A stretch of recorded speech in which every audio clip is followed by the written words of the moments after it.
자, 그러면 선교사가 후원자들의 이런 서포트를 받기 위해서 선교사 자신에게 필요한 사항들이 중요하게 몇 가지가 있습니다. 그 첫째가 확실한 소명의식입니다.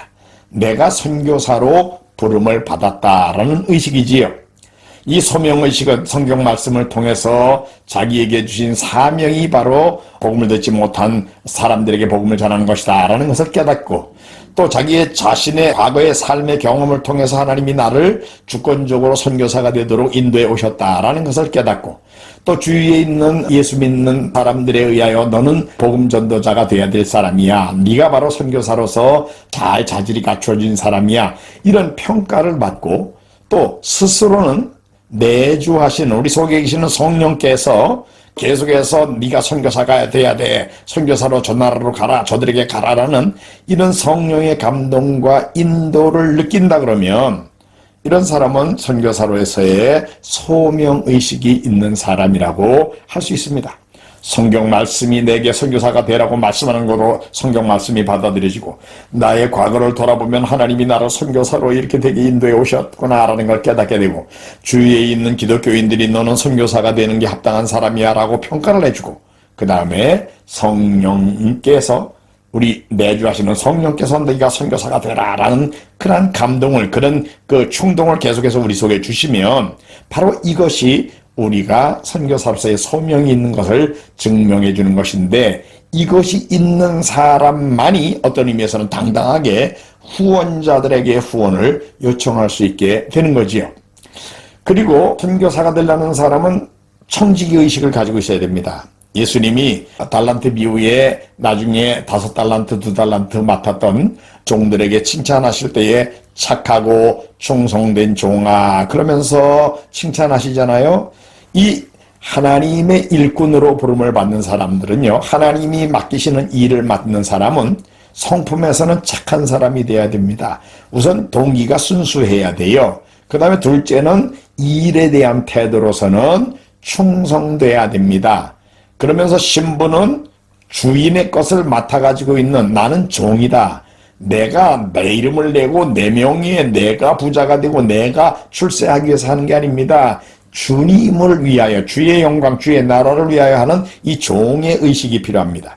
그리고 청지기로 일하는 사람은 언젠가는 주인이 와가지고 정산을 하는 날이, 결산의 날이 있다는 것을 인식하고 매일매일 꾸준히 조금씩 노력해서 1달란트 남기고 또 더 노력해서 2달란트 남기고 이렇게 꾸준히 지구력을 가지고 일을 하는 사람들이 되어야 된다는 것입니다.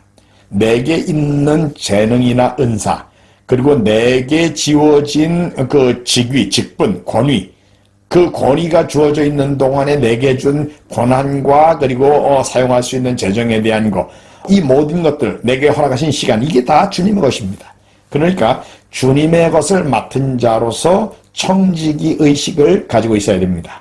청지기 의식이 아니라 내가 잘해가지고 내가 당당히 누릴 것을 받은 거야 라고 생각하는 사람은 청지기가 아니기 때문에, 남들이 나에게 선교비를 줬을 때에도, 남들이 나에게 어떤 권한을 줬을 때도 그것을 바로 사용하려고 그러면 청지기의식을 가지고 있어야 됩니다.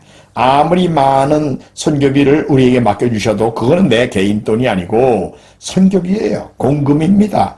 또 내게 주신 권한, 선교부의 어떤 직책, 저 같은 경우에는 우리 GP 선교에서 정말 하나님의 은혜로 국제대표로 사역을 했던 기간이 있습니다. 그런 국제대표로서의 의사결정 권한, 재정을 사용할 수 있는 권한, 이런 것들도 다 하나님이 저에게 맡기신 겁니다. 내 마음대로 쓰면 안 되는 거예요. 또 그 기간, 그 시간을 아주 귀하게 아깝게 잘 사용해야 됩니다. 그 기간이 지나면 그 권한은 이제 다른 사람에게 넘어가는 거예요. 그러니까 우리에게 주신 재능이나 은사나 또는 권한이나 재정이나 또 우리들에게 허락된 그 사역, 직분의 임기나 이런 것들 다 선한 청지기로서 맡아서 관리하고 의식을 가지고 행해야 됩니다. 그래야 하나님께서는 더 좋은 것, 더 많은 것으로 우리에게 맡겨주실 수가 있는 거죠.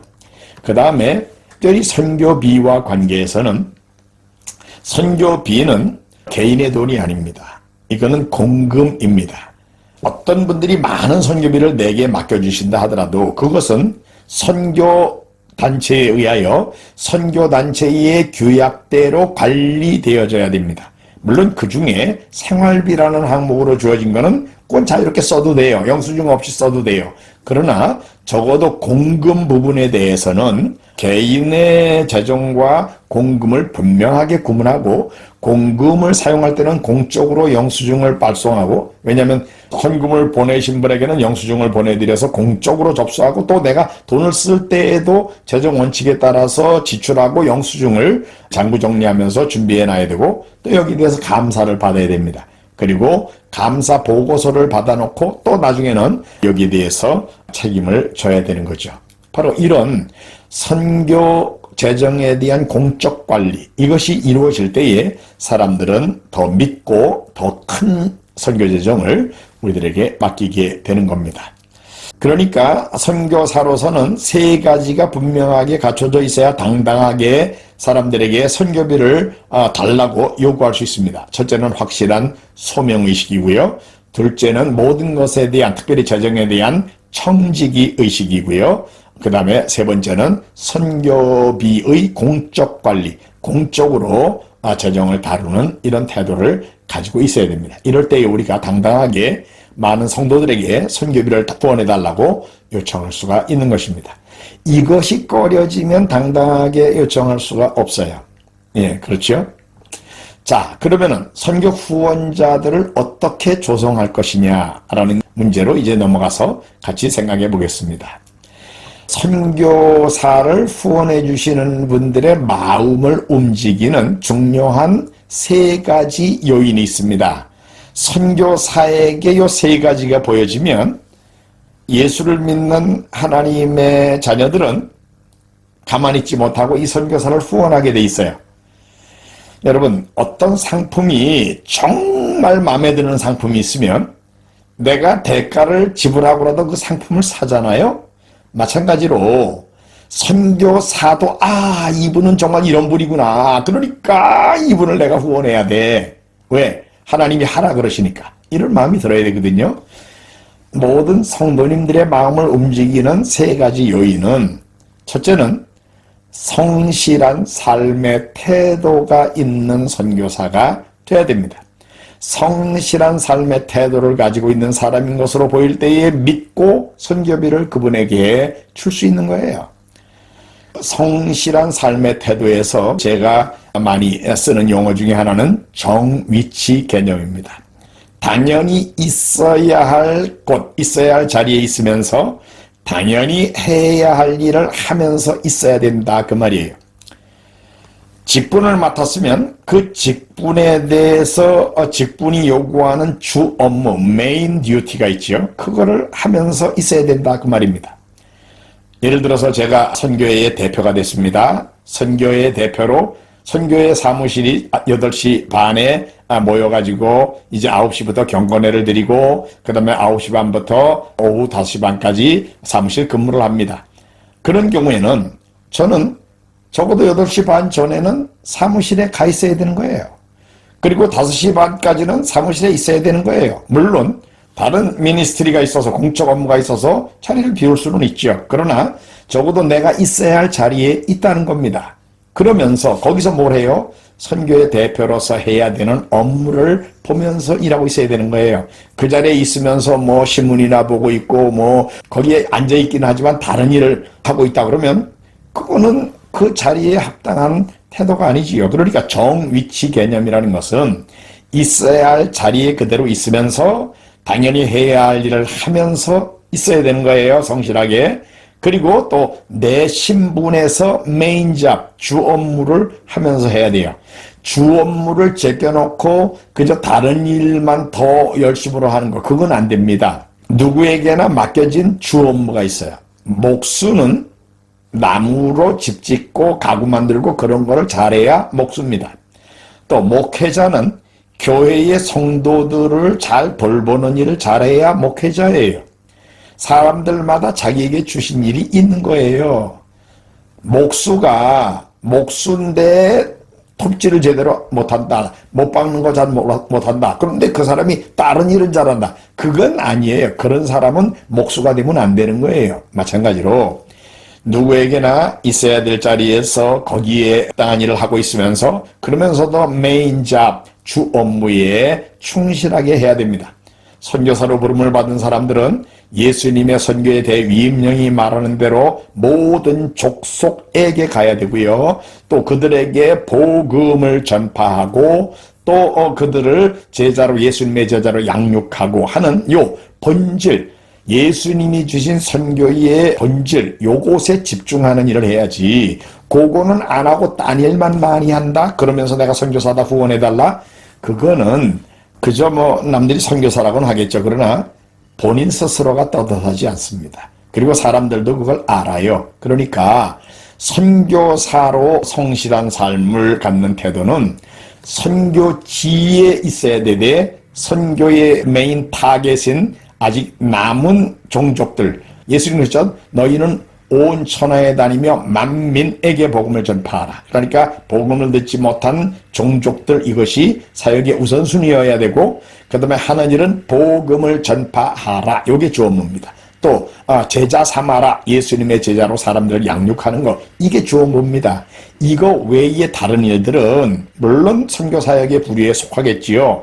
그러나 이거를 하면서 또는 이것을 위해서 다른 일이 이루어져야지 이거와 관계없는 다른 일을 하면서 내가 성실한 선교사다라고 말하면 주님도 그리고 주위에 있는 성도들도 잘 인정을 안 할 거다라는 거지요. 그 다음에 하나님의 영광에 대한 열정이 있어야 됩니다. 내가 왜 선교사가 되느냐? 하나님이 우리를 만드신 분이고 우리를 구원하신 분이고 우리들에게 이 일을 맡기신 분인데 내가 하나님의 자녀로 하나님 나라의 백성 된 자로서 당연히 하나님의 이름이 높임 받으시고 하나님이 온 세계 모든 나라 모든 종족들에 의하여 예배를 받으시고 찬양을 받으시게 만드는 이 일을 위해서 내가 사역을 합니다라는 하나님의 영광에 대한 열정이 있어야 돼요. 바울은 너희가 먹든지 마시든지 무엇을 하든지 하나님의 영광을 위해 하라고 그랬습니다. 그렇습니다. 우리는 삼일째 하나님, 특별히 그 중에 인간의 몸으로 오신 예수님, 그분이 우리의 주이심을, 우리의 주되심을 고백하는 태도를 가져야 됩니다. 우리들의 가치관의 중심이 하나님의 영광이 있어야 됩니다. 그분이 우리를 만드신 창조주이십니다. 우리를 구원하셔서 그의 자녀로 삼으셨습니다. 우리는 그의 백성이 됐고 우리는 이제 그분의 일꾼으로 부름받았는데 우리의 일의 주인이 바로 그분입니다. 그러기에 우리는 우리가 하고 싶은 대로 하는 자들이 아니라 성경을 통해서 우리에게 주신 분부대로 하나님의 말씀의 권위에 순종하는 태도로 성경이 하라는 것을 주 업무로 하면서 하는데 그 중심에는 하나님의 영광이라는 게 있다 그 말이에요. 궁극적인 목적은 하나님의 영광이어야 합니다. 그 다음에 세 번째로 선교사로서 사람들에게 감동을 주는 자질은 영혼들에 대한 사랑입니다. 구령의 열정. 세상에 많은 귀한 것들이 있지만 가치 있는 것들이 있지만 가장 귀한 것은 이 피조 세계 속에서는 사람이지요. 피조물들 가운데는 하나님께서 하나님의 형상을 따라서 만드셨고 또 영원히 존재할 영혼을 그 속에 담아두신, 그리고 심지어 예수님께서 오셔서 대신 벌받아 죽어주심으로 구원할 정도로 그 가치를 인정하시는 바로 사람들, 이 사람들의 일시적인 필요도 볼 수 있지만 영원한 운명을 바꾸는 구령, 영원히 구원받고 하나님 나라의 백성으로 천국에 영원히 살게 만드는 것, 이것에 대한 열정이 있어야죠. 구령의 열정이요. 예, 우리가 일시적인 필요를 돕는 일도 물론 사람을 돕는 거 가치 있는 일입니다. 그러나 진정 영원한 가치를 잇는 도움은 복음을 전해서 사람들이 예수님을 알고 믿고 구원받는 사람들이 되게 만드는 거, 여기에 있습니다. 그래서 궁극적으로 우리가 하나님 사랑합니다, 예수 사랑합니다, 그런 사람은 사람들을 사랑하게 되어 있습니다. 사람들을 사랑하는 사람들이 하는 일은 전도, 예수님을 증거하는 일을 하는 거죠. 그래서 제 경우에도 예수 사랑, 사람 사랑, 예수 증거, 이것을 저희의 삶과 사역의 표로 삼고 있습니다. 또 하나님의 영광에 대한 열정에 사로잡힌 세계를 품은 그리스도인, 이것이 또 저의 삶의 표이기도 합니다. 저만의 표가 아니라 우리 모든 분들의 표가 되어야 된다라고 생각합니다. 이렇게 세 가지 조건을 갖춰진 사람이면 성실한 삶의 태도를 가지고 있고 하나님의 영광에 대한 열정에 사로잡혔고 또 이뤄진 영혼들에 대한 안타까워하는 마음과 구령의 열정에 사로잡힌 사람이라 그러면 우리 예수를 믿는 성도들은 이런 분은 선교사로서 후원해야 된다라는, 후원하고 싶다라는 마음이 드는 것입니다. 어떤 목사님이 저에게 이런 말씀을 하신 적이 있어요. 우리 교회 목사들도요, 정말 훌륭한 선교사님을 찾고 있습니다. 훌륭한 선교사님을 후원하고 싶어요. 다른 누구보다도. 마치 선교사님들이 후원 교회를 찾는 것처럼 우리 목사들도 훌륭한 선교사님을 찾고 있답니다. 그런 얘기를 하는 걸 들은 적이 있습니다. 그렇습니다. 이렇게 성실성과 하나님의 영광에 대한 열정과 이뤄진 영혼들에 대한 구령의 열정이 있는 선교사가 보이면 예수를 믿는 하나님의 자녀들은 이분을 후원해야 된다는 마음을 갖도록 되어 있는 것입니다.